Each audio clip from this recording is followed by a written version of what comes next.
The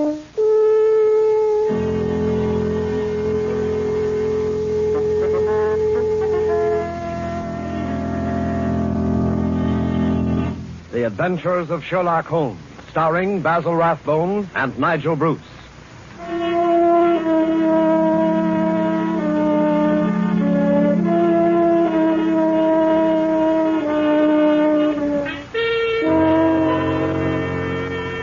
The makers of Grove's bromoquinine tablets bring you another adventure of Sherlock Holmes, with Basil Rathbone as Sherlock Holmes and Nigel Bruce as Dr. Watson.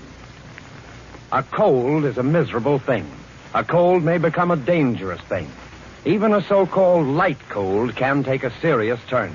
Be prompt, be decisive in your treatment of a cold. At the very first sign of a cold, take Grove's bromoquinine tablets. Bromoquinine tablets quickly check the symptoms of a cold, quickly relieve the distress of a cold. They give you speedy results, which are very important. Don't monkey around when you can get such a dependable preparation as Grove's bromoquinine tablets. And now, here we are again on our usual visit to Dr. Watson. He's waiting for us in his study, a cheerful blaze crackling on the hearth. I'm very relieved to see you, Mr. Manning. Hasn't the weather been atrocious today? I was beginning to wonder if you'd be able to get here tonight through all this fog. Yes, it certainly is what you Londoners call a regular pea super. Yes, indeed. It reminds me of the adventure of the missing submarine plans. A case that was solved in the underground. Underground? What you Americans call a subway. Yes, but what has a solution in a subway got to do with a foggy night? Well, you see, the affair started in weather exactly like this. It was the third week in November, the year 1895, to be exact. On Monday, a dense yellow fog had settled down upon London. On Thursday, it was still there, thicker and murkier than ever.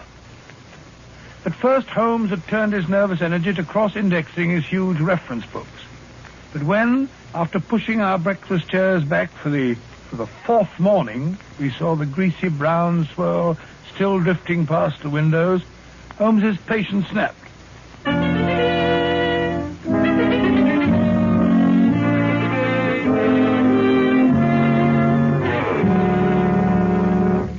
Holmes, if you must pace around in circles, I wish you'd change directions now and then. You're making me dizzy. Bah, it's inexcusable, Watson, inexcusable. No initiative, no imagination. Nothing ever gets done. If you're alluding to the inactivity in this last session of Parliament, my dear Holmes... I'm not speaking of our lawmakers, Watson, but of our lawbreakers.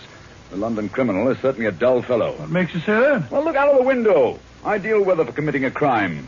The criminal advances on his intended victim practically unseen. He pounces and disappears into thin air. There have been numerous petty thefts, I believe. Petty thefts, pickpockets, ragamuffins. What's the country coming to? Now, if I were a criminal, Watson... Well, I, for one, would move to America. Oh, hello. Mrs. Hudson's knocking, excited. What's up, I wonder? Yes, Mrs. Hudson, what is it? Oh, a telegram for me. Yes, sir. Very well, thank you. Oh, well, what's it say? Well, wait until I open it, can't you? Ah, dear me, what next? Most unusual, Watson, most unusual. What's most unusual, Watson? What's it say? Well, it's from my brother, Mycroft. You remember him. He helped us solve the case of the Greek interpreter. He's coming here. Why not? What's so phenomenal about that? Why not, indeed? It's as startling as it would be to meet a tram car coming down a country lane. Yes, now I come to think of it. Mycroft is rather like a tram car. His rails lead from his Pall Mall lodgings to the Diogenes Club in Whitehall. That's his circle. I wonder what upheaval could have derailed him. Doesn't the telegram explain? It says, must see you about Cadogan West, coming at once. Cadogan West? Cadogan West? Why, that's the young chap who's found dead in the underground on Tuesday morning. I remember reading about it in the papers. Oh? The young man had apparently fallen out of a train and killed himself. He hadn't been robbed, and there was no reason to suspect violence. Quite an uninteresting case, if I remember correctly. And yet, it's serious enough to cause Mycroft to alter his habits. No, Watson. This must be an extraordinary event. Do you recall any other facts about the affair? Yes, now I come to think of it, there was one unusual bit came out at the inquest. They were unable to ascertain at what point he entered the train, because his ticket was missing. Strange. What articles were found on the body? £2.15, I believe it was, a checkbook and Oh, yes. 2 dress circle tickets for the Woolwich Theatre. Dated for that evening. Theatre tickets, eh? Then it wasn't suicide. A man doesn't procure theatre tickets for the evening on which he intends to end his life. Anything else? A small packet of technical papers, I believe. Technical papers? What kind of technical papers? The newspapers didn't say. As serious as that. What did the young man do? Where was he employed? He was a clerk at Woolwich Arsenal. Government employee. There we have it, Watson. British government, Woolwich Arsenal, technical papers. That's why Mycroft is involved in this affair. I don't understand. No, I suppose not. Watson, have I ever told you what Mycroft is? Your brother, of course. No, Watson. Do you have to be so dense? I mean, do you know what he does? I seem to have some vague recollection that you once told me that he'd held some small office under the British government. It would be more accurate to say, in a way, that he is the British government. What? His position is unique. He made it for himself. He has the tidiest and most orderly brain of any man alive, with a great capacity for storing facts and giving them the proper interpretation. The conclusions of every government department are passed on to him. He's the central exchange, the clearinghouse. Again and again, his word has decided the national policy. He thinks of nothing else. Nothing else can lure him from his contemplations. And yet he's coming here. Yes, Jupiter is descending on us today. What on earth can happen? Watson, that sounds suspiciously like a bad pun. Here he is, if I'm not mistaken. To speak for himself. Come in. Hello, Mycroft. What's up? You look flustered. Most annoying business, Sherlock, most annoying. You know how I dislike altering my habits. Extremely awkward for me to come away from the office, particularly with Siam in its present state. Oh, dear me. Yeah, sit down, Mycroft, sit down. You know Watson, of course. Yes, of course. I'm trying to find a chair that I can trust to hold me. I'd better take the sofa. You certainly haven't got any thinner. I've never seen the Prime Minister so upset. As for the Admiralty, it's buzzing like an upset beehive. You know anything about the case? Watson's just been telling me what was in the newspapers. Just what were the technical papers found on the body? Sherlock, for the love of heaven, not so loud. Those papers which the wretched youth had in his pocket were none other than the plans of the Bruce-Partington submarine. Oh? The submarine which will completely revolutionize naval warfare. The most important papers in our government archives.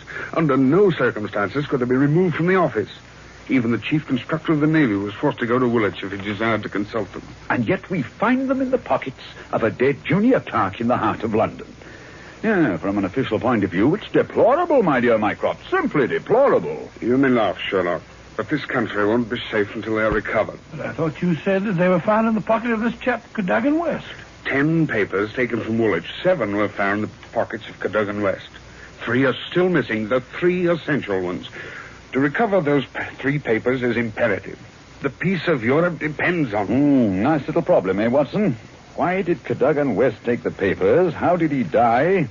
How did his body reach the place where it was found? And where are the missing papers? Find the answer to those questions, Sherlock, and you'll have done your country an invaluable service. Why don't you solve it yourself, Mycroft? I believe you could. Possibly. But it's a question of digging out details. Give me the details, and I can give you the solution from an armchair. No, when it comes to running about and cross-questioning railway guards and lying on one's face with a lens to one's eye, no, that's not my métier. Besides, your figure prevents your taking such an undignified position, eh? Very well. Leave that part of it to us, eh, Watson? Right, you are. Good. I've got a cab waiting outside to take you to the place where the body was found. I can give you the details on the way.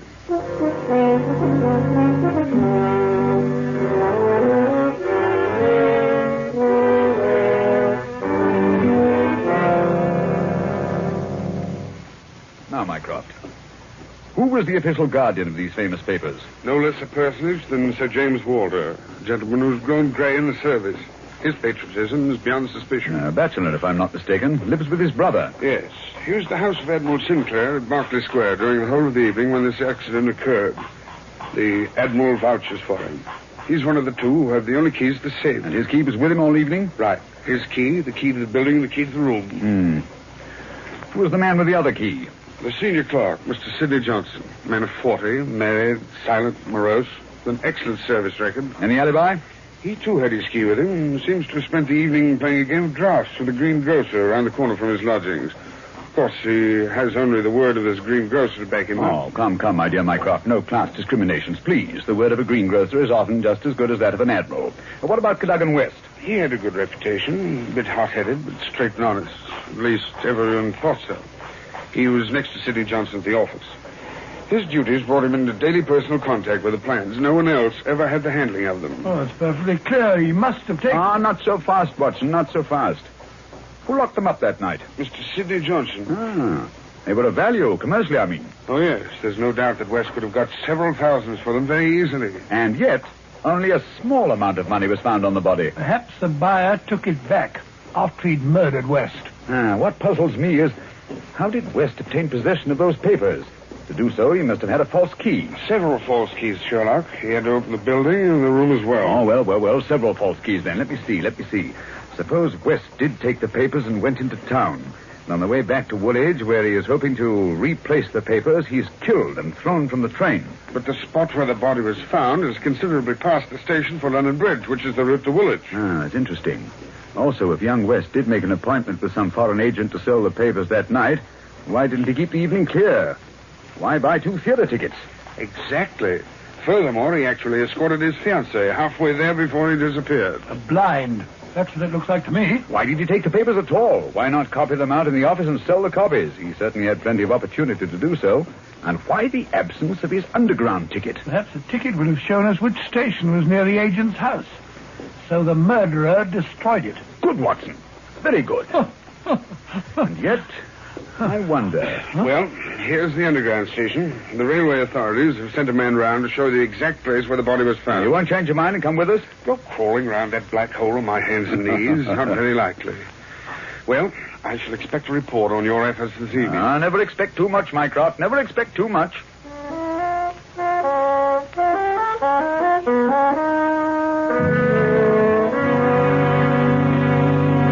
Before we follow Holmes and Watson into the mazes of the London subway system, I have a word of advice.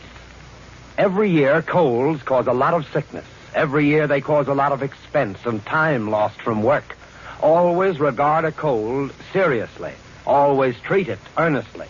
At the first sign of a cold, take Grove's bromoquinine tablets. Bromoquinine tablets are famous relief for the distress of a cold. Their efficacy has been fully established. Bromoquinine tablets go right to work on a cold symptom. They don't waste any time. They don't pull any punches. They quickly relieve the misery of a cold. They help reduce the fever of a cold. Thousands of people keep bromoquinine tablets handy all winter. Thousands of people depend on them as their relief for colds.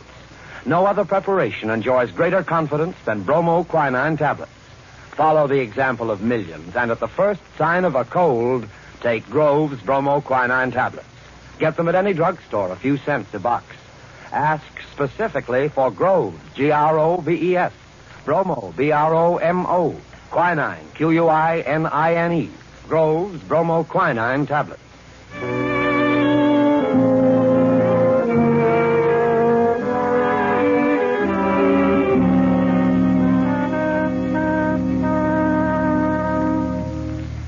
This way, sir. Step right along the tracks. But it isn't safe. Supposing a train should come shooting round that curve. Oh, that's all right, sir. There won't be another for 5 minutes anyway. Here we are, sir. This is where they found the body. Right here alongside the rails. Lying on its face it was. Spooky old place, eh, Holmes? Like the catacombs, only without the skeletons. Yeah. Anything in his hands when they found him? No, sir. Were they clenched? Or spread out as if he were protecting himself? No, sir. They was what you might call relaxed.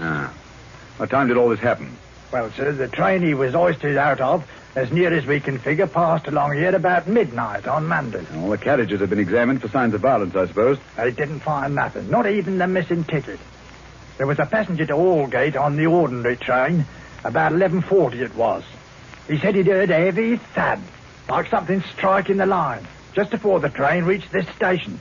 But it was so foggy, he said he was blessed if he could see what it was. Holmes, what's the matter? What are you staring at? The curve, Watson. What curve of it? of the rails. What of it? What do you mean? I suppose there aren't many curves as abrupt as this. No, sir, I can't say as there is. What have curves got to do with it? Oh, an indication, Watson. Merely an indication. Unique. Perfectly unique. And yet, why not? I don't see any indications of bleeding on the line. No, sir, there wasn't any to speak of. But I understand there was a considerable wound. The bone was crashed right enough. Holmes, you hear that? It's a train. It's coming this way. Run, sir. Run for your life. Yes, but where? Up ahead. There's a place where the train switches off. Run, Watson, run. It's just around the curve. We'll never make it. Yes, we will. Faster, faster. There's the switch up ahead. Come on. Here comes the train now. We'll make it. Ah, Justin, Watson, for the love of heaven. You're on the wrong track.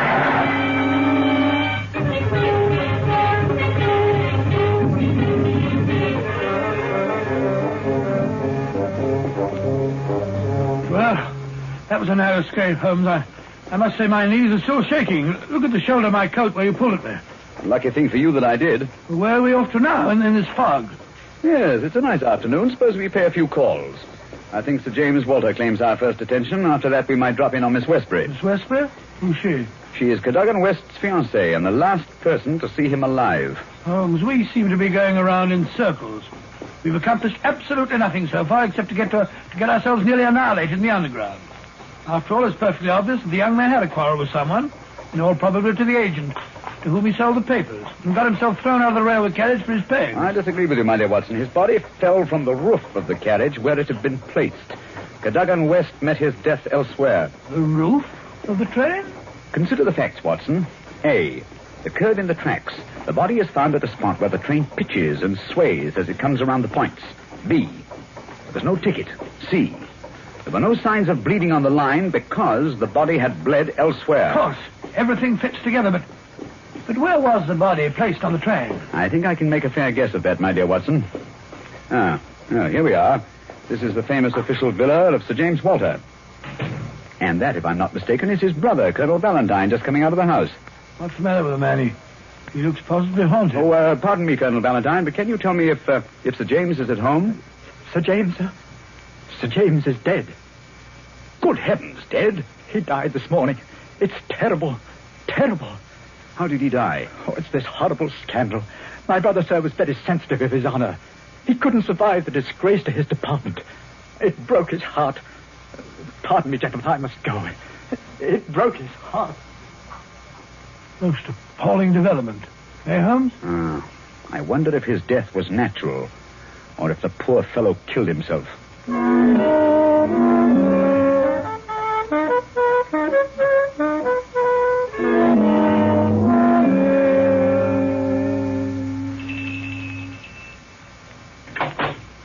Yes? Will you tell Miss Westbury that Mr. Sherlock Holmes would like to see her? Oh, please come in, gentlemen. I'm Violet Westbury, Mr. Holmes. I've been expecting you ever since I heard you had taken the case. Please be seated. Well, thank you. Oh, Mr. Holmes, we must save his good name. He couldn't have done it. Cadogan was the most chivalrous, patriotic gentleman on earth. He couldn't have done it. He would have cut his right hand off rather than sell a state secret. But the facts, my dear Miss Westbury. I admit I can't explain them. Was he in need of money? No, Mr. Holmes. His needs were simple and his salary very good. He'd saved several £100. We were to be married at the new year. I see. Had you noticed any signs of mental excitement? Why, well, that is... Come, Miss Westbury, be frank with us. Yes, Mr. Holmes. That night, I had a feeling that there was something on his mind. Mm-hmm. Tell us about it, will you? We were on the way to the theater. It was a foggy night, you remember? We were walking slowly. Our way took us close to his office. Cadogan seemed thoughtful and worried.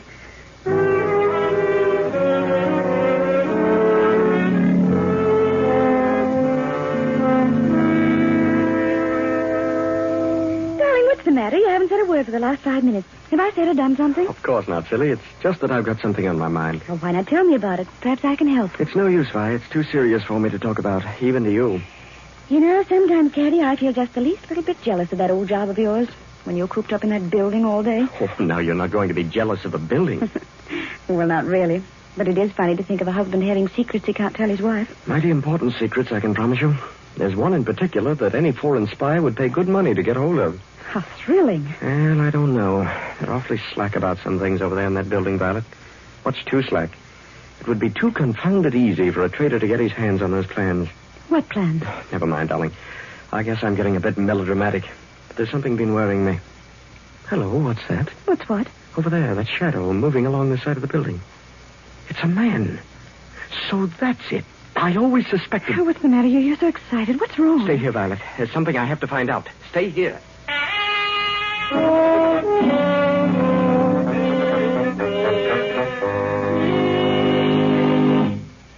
I waited and waited, but he never returned. Oh, Mr. Holmes, if you could only save his honor, it meant so much to him. We shall do our best, Miss Westbury. This shadow, this man moving along the building. Did you see it, too? I think I did, Mr. Holmes. But the night was so foggy, I can't be sure. But there must have been a man. Another man. It couldn't have been Cadogan. Surely character goes for something. Let us hope so. Come along, Watson. We must return home. I'm expecting an answer to some telegrams I sent Mycroft earlier this afternoon. We've done enough for one day.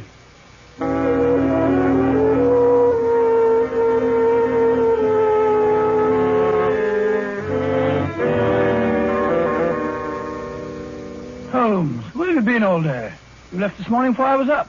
Now you've come home with your towel awry, your suit torn, and as ravenous as a wolf. Yes, I've had a bit of exercise, my dear Watson. Pass me the tongue, will you? It would have done you good to go along. Yes, what were you doing? Investigating the premises inhabited by foreign spies known to have been in London on last Monday. Mycroft sent me a list of them. Took a bit of doing, too. Climbing walls, breaking into cellars, prowling around rooftops. Well? I discovered there was only one residence which had the proper facilities for disposing of West's body after the murder. Well, whose residence was that? It belongs to a Hugo Oberstein. The address is 13 Caulfield Gardens, Kensington. The gentleman himself has departed for Europe. Gone, has he? And he took the plans with him. It's too late. Not necessarily, Watson. What can we do now? We're going to keep a rendezvous with the gentleman who stole and sold those plans. The assignation will take place at Mr. Oberstein's house this evening at 9. What the deuce are you talking about? These newspaper clippings. I found them in the drawer of Hugo Oberstein's desk. Read them. The Daily Telegraph agony column. The first one says, too complex for description, must have full report, terms agreed to, payable when goods delivered. Signed, Piero. Piero, indeed. Sounds like a Mardi Gras. Read on, Watson, read on. Second goes, matter presses, must withdraw offer unless contract completed. Piero again. And the last? Dated Monday, the day the crime was committed. Monday night after 9, 2 taps, payment in hard cash. I say, do you think it was a submarine that the plans that he was buying? I'm almost positive. And Piero was Oberstein himself. But we'll find out for certain this evening. I've invited the gentleman who sold the papers to meet us. But how? I don't I understand. inserted this advertisement in today's Daily Telegraph. Tonight, same hour, same place, 2 taps, vitally important. Your own safety at stake. Signed, Piero, as usual. By George, if he answers that, we've got him. Unless we're too late. Come along, Watson. There's no time to lose. You can take this package for a change.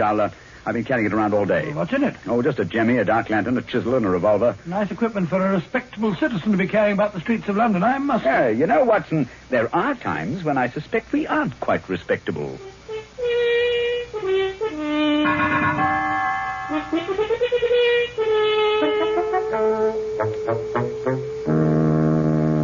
Here we are. This is Caulfield Gardens. Thank heavens, it's still foggy. I shouldn't like to be caught in the act of housebreaking. Yeah. Over this wall, Watson. There's a window we can easily pry open in the back. Scale that wall? Come on, hurry up. There's no time to lose. Here. I'll give you a boost. Come on, up you. That's it. Look out, here I come. I must say, Holmes, you're as agile as a cat. It's uncanny. This is the window. Light the lantern and give me the jemmy. 1, 2.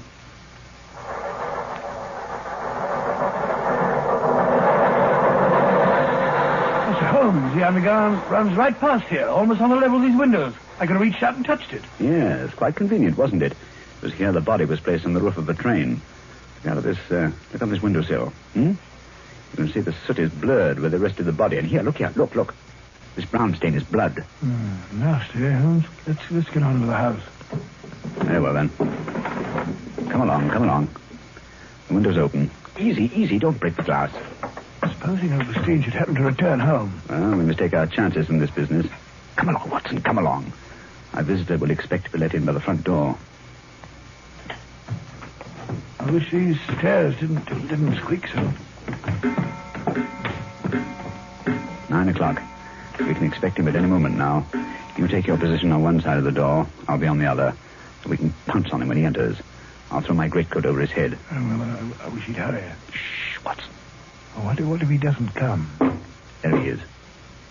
Ready now. I'll open the door. You wanted me? No, you don't. Take that. Easy, Watson, easy. All right, Holmes, I've got him. Well, let's take a look at that catch. Take the overcoat away, Watson. Right. Hi.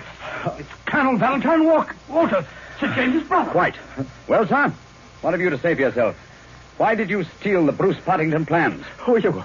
What do you know about this? I am Sherlock Holmes, and I know everything. Oh, this is terrible. I'm lost. I didn't realize their importance until my brother killed himself.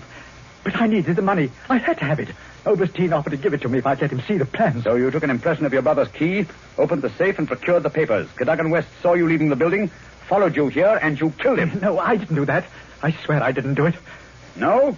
Then perhaps you'd better tell us who did murder Cadogan West and placed him on the roof of the railway carriage. I'll tell you. I promise you I will. I did the rest. I confess it, but not that. Very well, then. How did it happen? I got the papers, as you've discovered. Made my way through the fog until I reached the door. Once or twice, I fancied I was being followed. I could hear footsteps on the pavement behind me.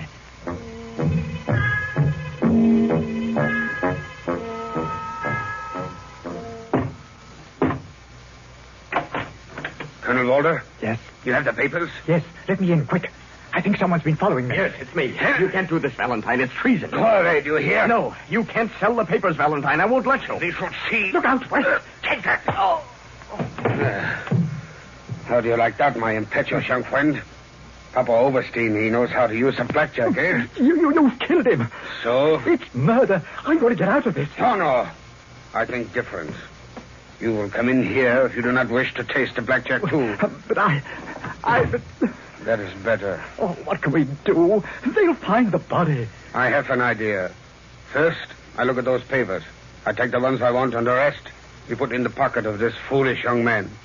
And then we give him a nice ride on top of the underground train, no? He will be the guilty one. Who will ever know?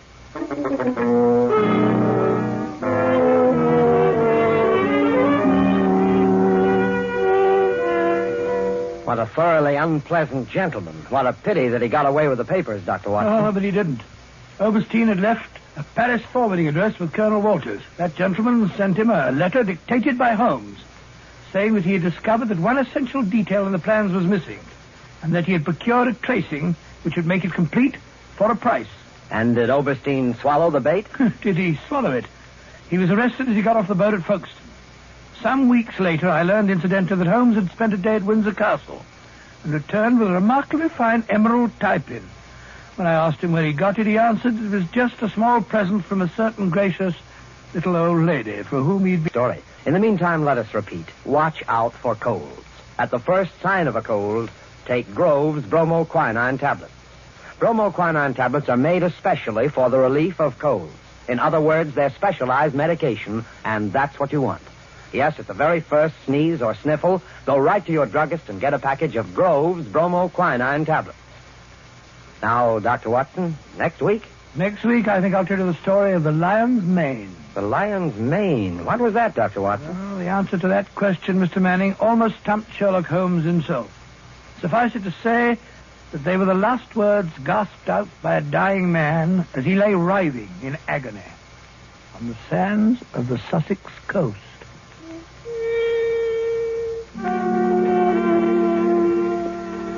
You have been listening to a Sherlock Holmes adventure, adapted from Sir Arthur Conan Doyle's story, The Bruce-Partington Plans, with Basil Rathbone as Sherlock Holmes and Nigel Bruce as Dr. Watson. The dramatization was by Edith Miser. This program is presented from Hollywood every week at this same time by the makers of Grove's bromoquinine tablets. Quick relief for colds. This is Knox Manning speaking.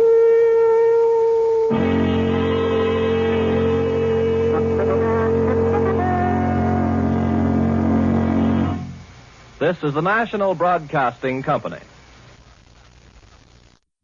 This episode from the life of Sherlock Holmes will be transmitted to our men and women overseas by shortwave and through the worldwide facilities of the Armed Forces Radio Service.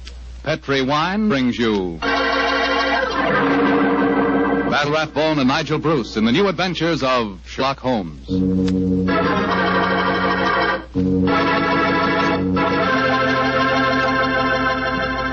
The Petri family, the family that took time to bring you good wine, invites you to listen to Dr. Watson tell us about an exciting adventure he shared with his old friend, that master detective Sherlock Holmes. And so while you're getting comfortable, I'd like to tell you about an old American custom. the custom of serving a glass of sherry wine before dinner. Petri California Sherry.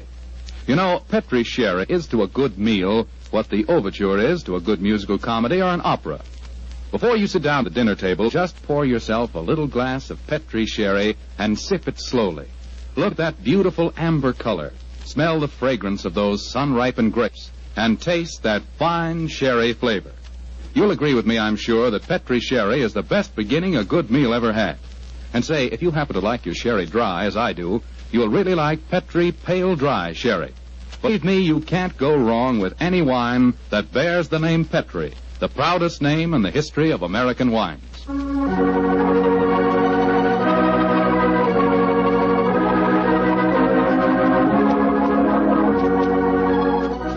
And now let's drop in on the good Dr. Watson, who's waiting for us in his California ranch house. Good evening, Doctor. Good evening, Mr. Foreman. Come in and make yourself at home. Thank you, Doctor. Sitting here with the lights off, I see. Have you been getting yourself in the mood for tonight's Sherlock Holmes story? No, my boy, I was watching the sunset. It's quite beautiful tonight. Aye, Doctor, the sun set over an hour ago. Yes, I know that, young fellow, my lad. I know that. But at my age, a fellow's entitled to take a little snooze after dinner, isn't he? Of course he is, Doctor. And now that we've settled that, how about tonight's story? Well, a very beautiful girl figured prominently in this adventure, Mr. Foreman. Her name was Jasmine Lafleur. Huh? You say that again, Doctor, please? I know, my boy, but that was her stage name. When she was a magician's assistant, unfortunately, I never had the opportunity of seeing Jasmine Lafleur in the theater. But I'm told that she was a fascinating figure in tights and spangles. When Holmes and I first met her, however, she was dressed a little more conventionally. And her name was then Diana Vennering. Lady Vennering. Lady Vennering? Say, those tights and spangles really paid off, didn't they? Well, how did you and Sherlock Holmes come to meet up with her, Doctor? In rather spectacular style, Mr. Foreman. Miss Lafleur became something of a femme fatale in the early 1900s. First of all, she married Signor Rossoni, the magician for whom she was working. On the wedding night, he was mysteriously stabbed to death. A few months later, Madame Rossoni, very fetching in her widow's weeds, I'm sure, met Sir Wilfrid Vennering. And, after a whirlwind courtship, she married him. Don't tell me he got murdered, too. He did, Mr. Foreman. Also on the night of the wedding. But this time the police found a suspect. It was a certain Major Beckworth, cousin of the dead man, and an ardent suitor of the fair Diana. The trial at the Old Bailey was one of the most sensational I ever remember. Sherlock Holmes and I, in court on the closing day as a jury, were still considering their verdict. Holmes, the jury's been out over 8 hours. I bet you they can't agree on a verdict and there'll be a new trial. I think not, old chap. Look, here they come now. You know, there's a strong moral probability of guilt, but I'm sure they'll agree that there's insufficient evidence to convict. Oh, perhaps you're right. Just look at Lady Vennering down there ahead of us. What a stunning woman. Yes, and a woman of great poise and courage. Here it comes. Gentlemen of the jury, have you arrived at a verdict? We have, my lord. How say you? Do you find the defendant guilty or not guilty? Not guilty. Exactly. Come on, Watson. Let's get a breath of fresh air. Well, I was wondering perhaps if we shouldn't go over and congratulate Lady Vennering. On what? The fact that our husband's murderer has not been found? Oh, I suppose you're right. You ever read the book of Tobit, Watson? Tobit? I don't think so. When was it published? Oh, a little before our time, old chap. It's an Old Testament story. Whatever made you think of it at this moment? Well, it's so remarkably apposite with the case of Lady Vennering. It deals with a highly peculiar series of murders, 7 of them, if I remember correctly. Who's the murderer? A jealous demon by the name of Asmodeus, who strangled husbands on their wedding nights. Well, judging by the verdict just now, Major Beckworth isn't the Asmodeus, or whatever you call him in this case.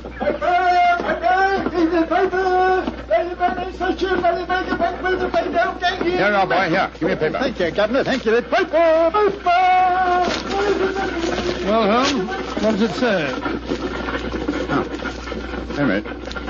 Here we are. Listen to this. Lady Vennering, widow of the murdered man, says that she will marry the suspect. Lady Vennering told newspaper reporters this afternoon that if Major Beckworth is acquitted, she She will marry him before the year is out. Oh, upon my soul, Holmes, there's a positive sparkle in your eye as you read about her. I must admit the lady fascinates me, old chap. I hope before she becomes involved in any further tragedies that we may have the opportunity of meeting her. And something tells me that we will.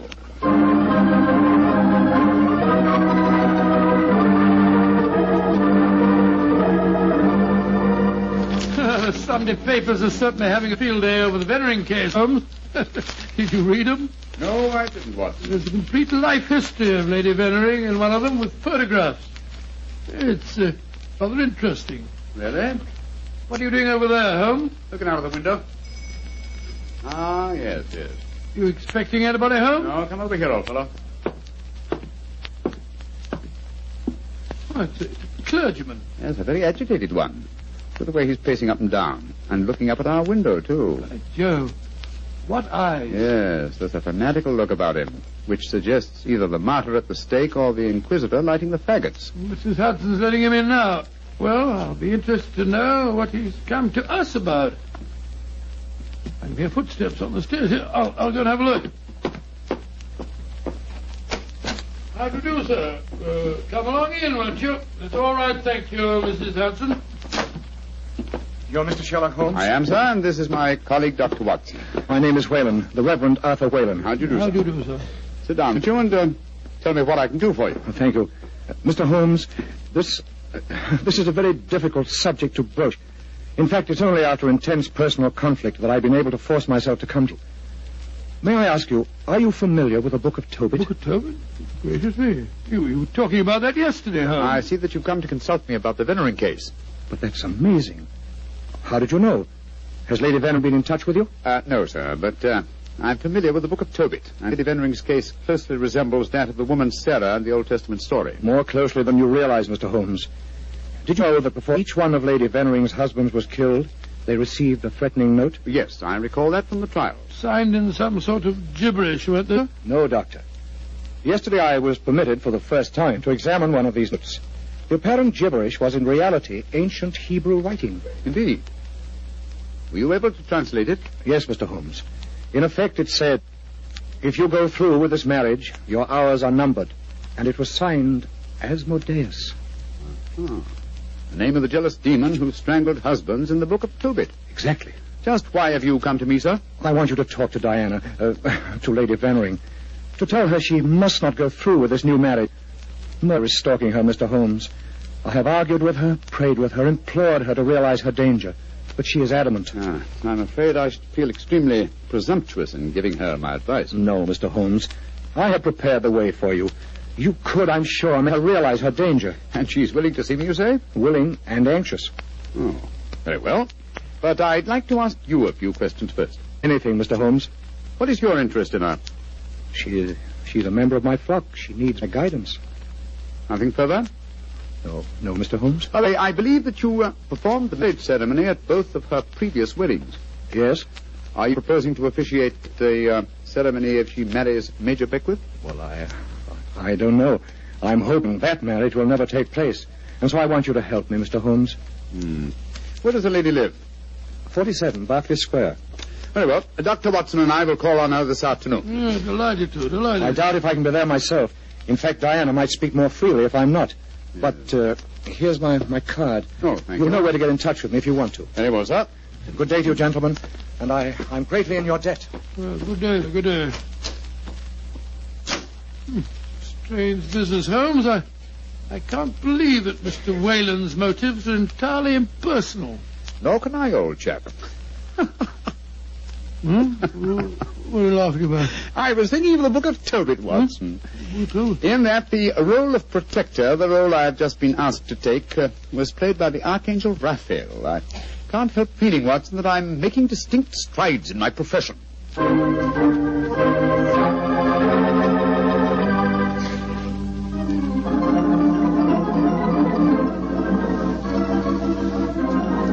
Mr. Sherlock Holmes. I'm so glad to meet you. How do you do, Lady Veneering? May I introduce my old friend, Dr. Watson? How are you, Dr. Watson? I'm awfully glad to meet you, Lady Veneering. Let's sit down, shall we? You're just in time for tea. Thank you. You know why we're here, of course. Oh, naturally. Mr. Whalen came round here as soon as he'd left you.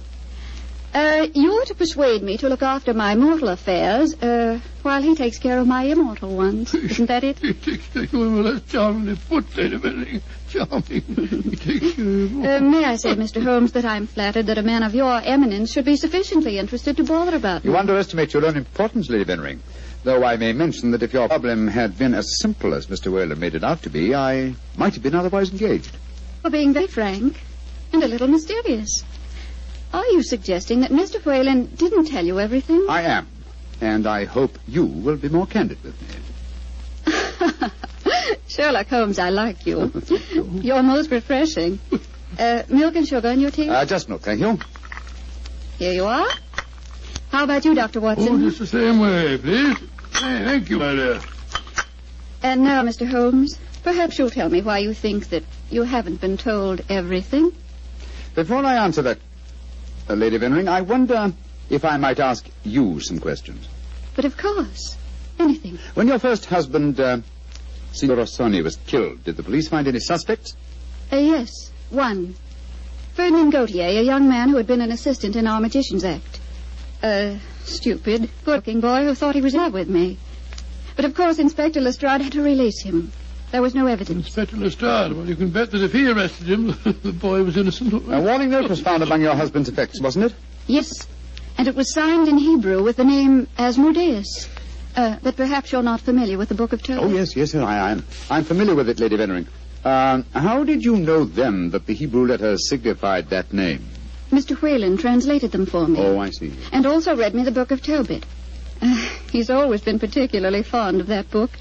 Perhaps because it illustrates his own ideas on the dangers of marriage. But Holmes told us that he hadn't seen one of the warning notes until yesterday. Precisely. Lady Benring, I read in the papers that you intend to marry Major Beckwith, the man who has just been tried for your late husband's murder.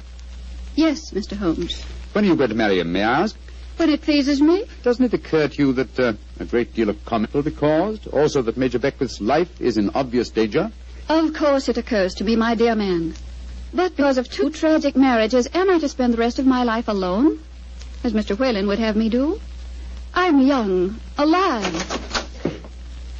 Peter, what are you doing here? I just arrived back in England today, Diana.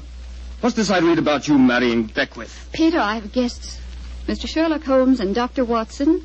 This is Pip McComas, one of our most promising young painters. Diana, tell me it isn't true. When I left England, you loved me, and I you. I come back, and what do I find? You're planning to marry Beckwith. Well, I won't stand for it.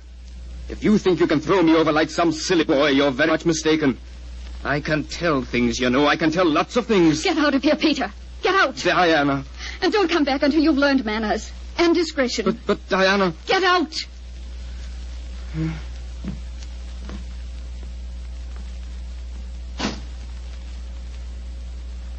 I'm sorry, gentlemen. Were there any more questions you wanted to ask me, Mr. Holmes? One, Lady Benring. Where is your fiancé, Major Beckwith? He's upstairs.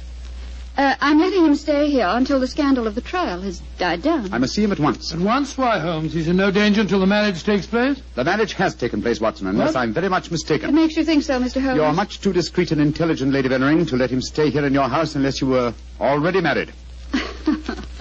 We were married this morning. But we planned to keep the fact a secret for a few months until the scandal had died down. May I talk to him, please? Of course. I'll ring for the butler and ask him to come down. May I ask, madam, who married you? The Reverend Arthur Whalen, of course. Oh, and all the time he talked to us today, he knew perfectly well this marriage had taken place. He must have just come from it. I don't trust that man, Holmes. Oh, there you are, Hudson. I just rang for you. Will you ask Major Beckwith? Excuse me, lady. I was just on my way to telephone the police. The police? What do you mean? It's Major Beckwith, milady. He's been stabbed to death in his bath.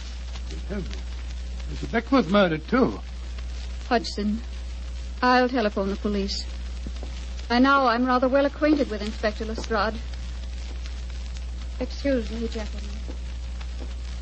What a dreadful business, Holmes.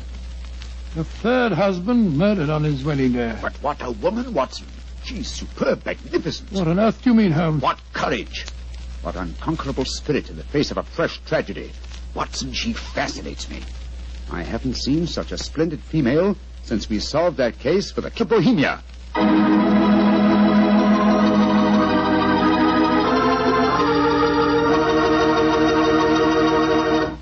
Dr. Watson's story will continue in just a few seconds. Time enough to remind you that the easiest way to make good food taste better is to serve that good food with a swell Petri wine.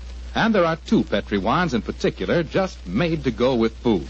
Petri California Sauterne, a delicate white wine with a subtle flavor that's perfect with chicken and fish. And Petri California Burgundy, a hearty, rich red wine that's out of this world with any meat or meat dish. So if you want to know just how good a cook you are, serve your good food with Petri wine made to go with it. A Petri Burgundy or a Petri Sauterne. 2 swell Petri mealtime wines.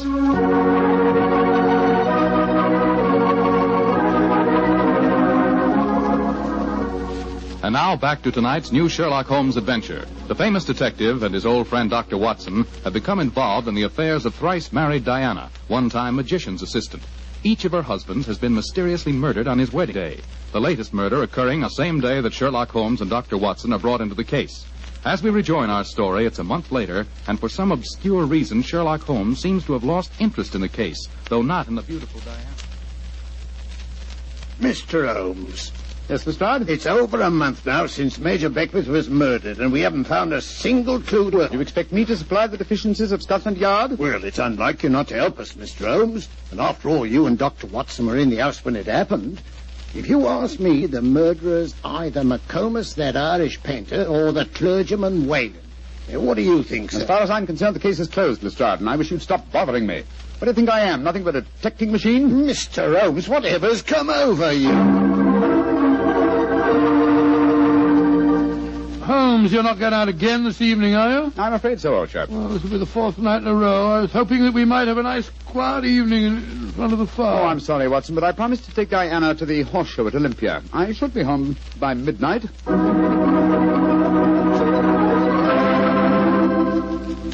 Mr. Holmes. Yes, Mr. Whalen? You're seeing altogether too much of Diana. She seems to be completely under your spell. But you introduced me to her in the first place, with the request that I keep an eye on her. I made a great mistake.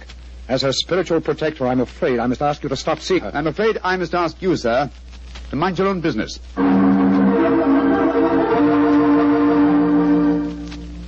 I say, Holmes, have you seen in the paper that violinist, Isaiah, is playing at the Albert Hall tonight? No, I haven't looked at the paper today. Oh, I thought perhaps that we might go along and see I'm together. afraid I can't, old chap. No, I'm taking Diana to the French Maid at Delius Theatre. I hear it's a charming musical comedy.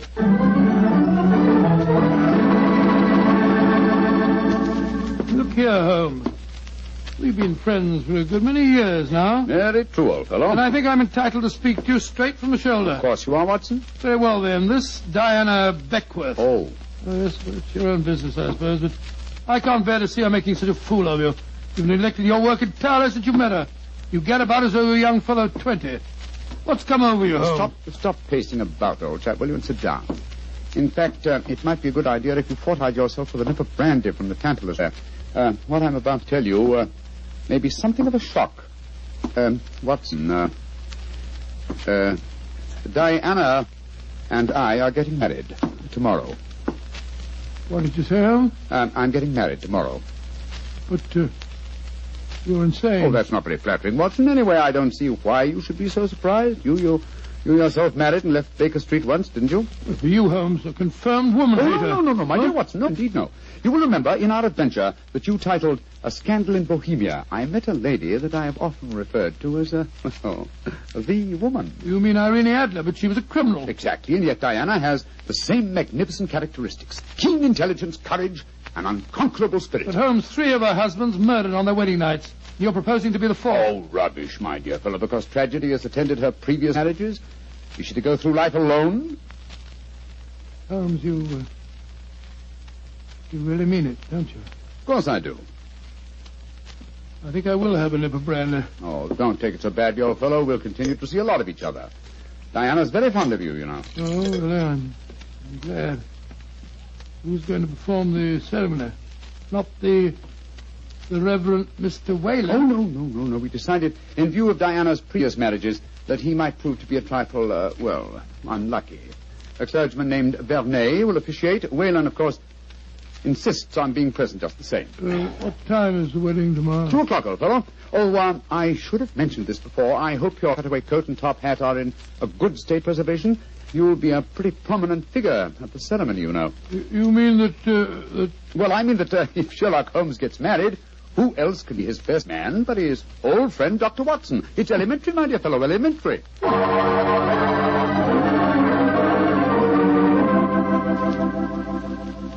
I now pronounce you man and wife, and those whom God hath joined together, let no man put asunder.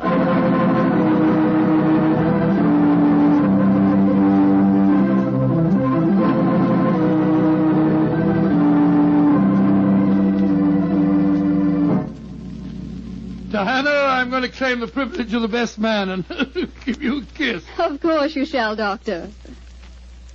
Joe Holmes, you're Miss Lucky Fuller. Of course I am, old chap.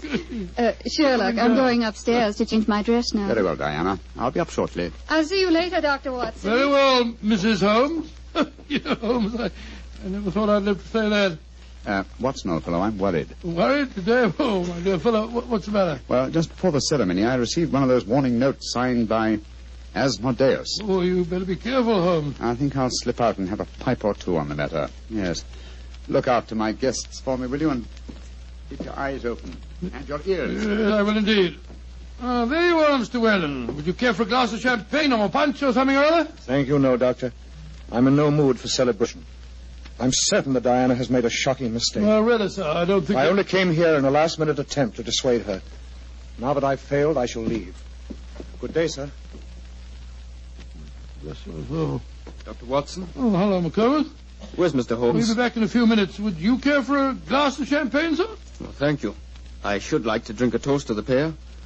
I've been in love with Diana for years, you know, but she wouldn't marry me, and well, I suppose I might as well make the best of it. I must say your friend Sherlock Holmes seems like a splendid fellow. He is indeed, McComas. In fact, I may say... What? Excuse me, sir. All right, Holmes, I'm coming. Up here. What else the matter, Holmes? Follow me, lock the door behind you. Allow me to introduce you to the demon Asmodeus, Watson. Unfortunately, at the moment, she's in a faint. Good Lord. It's Diana. Exactly. Always an impetuous woman, she made the mistake of trying to stab me with that knife. So I bent over to strap up a suitcase. She didn't allow for the wall mirror in which I was watching her. You mean you suspected her all along? Of course I did, old fellow. The problem was to find the proof. I first suspected her when I knew that she had been a magician's assistant.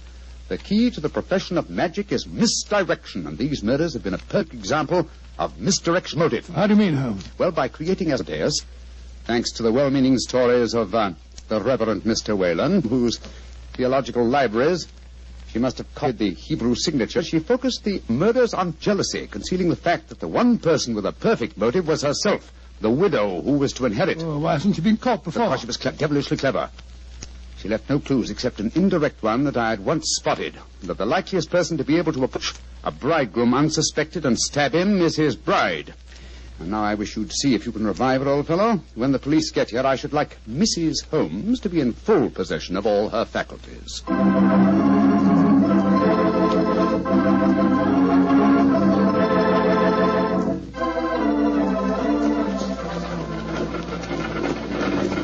Well, Holmes, I must say I never expected to be driving back with you to Baker Street on your wedding day. I can't tell you how happy I feel. Dear old Watson, you really thought that I deserted you, didn't you? Oh, naturally, I wish you'd told me the truth. I couldn't tell anyone, not even you. If the faintest shadow of suspicion had entered her mind, I'd never have caught her. Well, it seems to me you paid a pretty high price, Holmes. You told me you made a will in her favor. Supposing something happened to you before her trial, she'd get the money, you know. Oh, the will? Oh, no, that was worthless. I told Diana that it was a holographic will and perfectly valid. Well, what on earth is a holographic will? A will drawn up in one's own handwriting on a piece of perfectly plain paper. Such a document is quite legal, but I drew mine up on a paper with a letterhead. That made it invalid. Oh, I see, but the fact remains that you are married, Holmes. I really fooled you completely, didn't I, Watson? Didn't the name of the clergyman who married us suggest anything to you? The Reverend Vernet? No, and why not should it? Well, Vernet was a French painter of some note. He also happens to have been a great uncle of mine and Mycroft's. You mean that That your brother Mycroft was a clergyman? I mean that Mycroft was disguised as a clergyman. And a very convincing job he did, too. A more satisfactory clergyman than the Reverend Mr. Whalen, no doubt, whose possible complicity may compel him to answer some very awkward questions. Then you're not married. Well, upon my soul, Holmes, I don't know what to say. Then I suggest that you say nothing, my dear chap. Let's just sit back quietly, as two good friends can, and brood about the mutability of human affairs.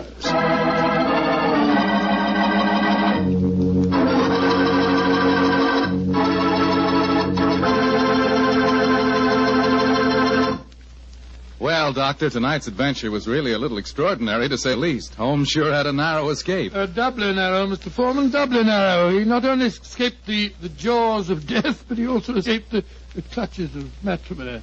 Actually, the story had a happy ending for everybody but Lady Vennering. Jasmine Lafleur. Well, what about that artist fellow, McComas? How did he take it? Oh, very well indeed. In fact, in gratitude, he even painted Holmes's portrait.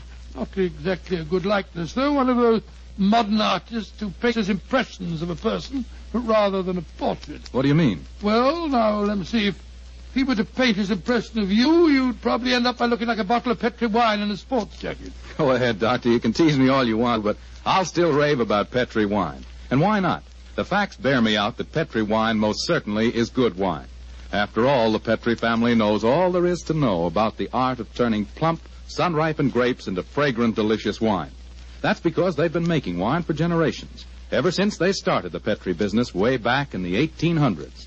And because the making of Petri wine is a family affair, the family has been able to hand down from father to son, all their skill and knowledge and experience. And believe me, that adds up to plenty. So no matter what type of wine you prefer, one to serve with meals or a wine for any special occasion, choose one of the fine Petri wines. You can't miss, because Petri took time to bring you good wine. And now, Dr. Watson, what story do you have lined up for us next week? Well, now, let me see, Mr. Foreman. I'm going to tell you about a strange adventure that began by my taking a wild cab ride through the moonlit streets of London, and ended with Holmes and me being trapped in a luxuriously furnished cellar below a furniture warehouse down by the waterfront.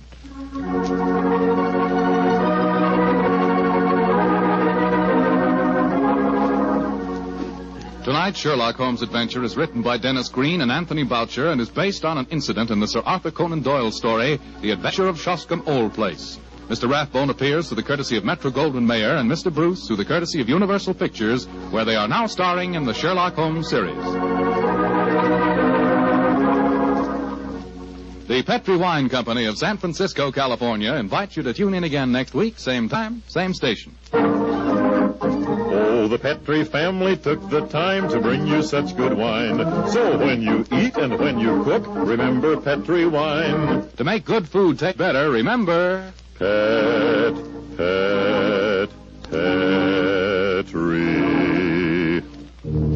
wine. This is Bill Foreman saying goodnight for the Petri family. Sherlock Holmes comes to you from our Hollywood studios. This is the Mutual Broadcasting System.